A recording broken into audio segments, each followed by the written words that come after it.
सभी स्टूडेंट्स को नमस्कार बेटा।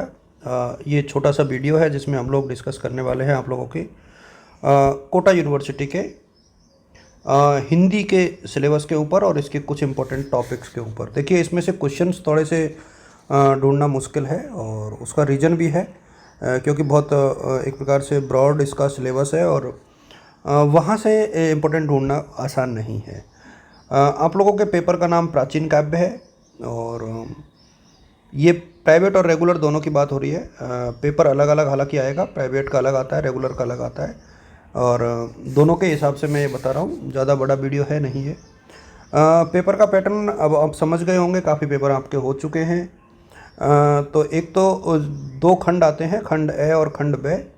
सेमेस्टर की बात मैं कर रहा हूँ। खंड ए में आप लोगों के दो दो नंबर के 10 क्वेश्चन आते हैं और ये 20 नंबर का है। और खंड बी जो है वो आपके कुल मिलाकर के दो प्रश्न है जिसमें व्याख्या भी आएंगी।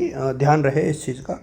प्रत्येक इकाई से अपन को एक प्रश्न का चयन करते हुए टोटल 5 क्वेश्चन आपको करने हैं और ये 16-16 अंकों के हैं, यानी 80 अंकों के हैं।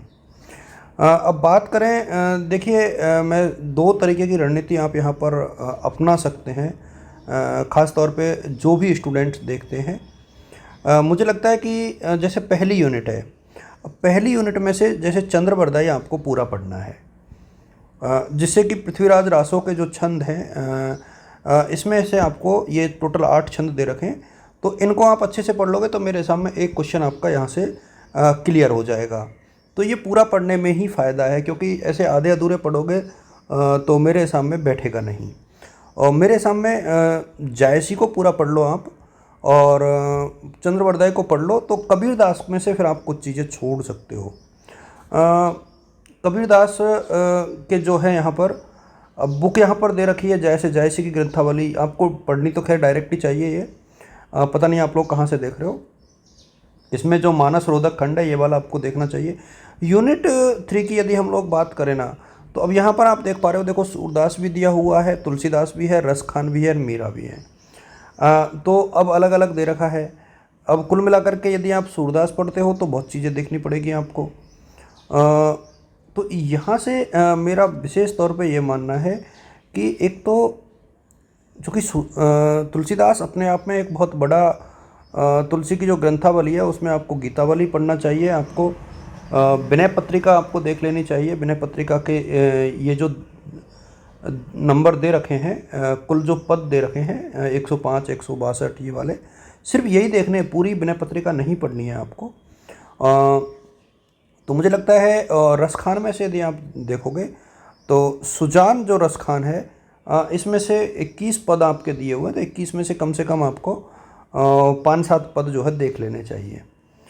ये काफ़ी इम्पोर्टेंट है। और सूर सागर में से जो है राधा कृष्ण, और ये जो इम्पोर्टेंट चीज़ है मेरे सामने, वृंदावन लीला जो है काफ़ी फेमस है। और इसके अलावा राधा कृष्ण के जो राधा कृष्ण है ये भी काफ़ी इम्पोर्टेंट है। तो यहाँ से आप जो है इस चीज़ को अच्छे से पिक कर सकते हो। यदि यूनिट 3 की हम लोग बात करें तो सुदामा चरित्र के ऊपर है और सुदामा चरित्र पूरा दिया हुआ है। देखो, इसमें से एक क्वेश्चन बनता ही है। और चतुर्थ यूनिट अलग तरीके की है, जहाँ हिंदी साहित्य का इतिहास है। तो आदिकाल और भक्तिकाल का उद्भव, क्या क्या हुआ, क्या क्या इसमें परिवर्तन हुए, इनकी विशेषताएं दोनों की अलग अलग क्या थी, ये आपको इसमें से देखना है। शब्द शक्ति की बात करें तो देखिए, एक तो अलंकार आपको देखने हैं। शब्द शक्ति तो तीनों देख लोगे, शब्द शक्ति में कोई खास दिक्कत नहीं आनी चाहिए। अलंकार आपको देख लेना चाहिए, जैसे यमक है, श्लेष है, उपमा है, रूपक है, उत्प्रेक्षा है। और इसके बाद जो है दृष्टांत है, व्यतिरेक है, विभावना है, ये आपको देख लेना चाहिए।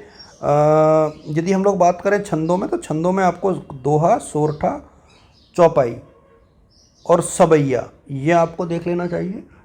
ये काफ़ी इम्पोर्टेंट है। काव्यदोष की यदि हम लोग बात करें तो कम से कम 4 काव्यदोष आपको पढ़ लेने चाहिए। ये मैंने टिक कर रखे हैं, आप लोग इनको देख सकते हो। इनको यदि आप लोग देख लोगे तो मेरे सामने ये पेपर आपका ठीक ठाक हो जाएगा।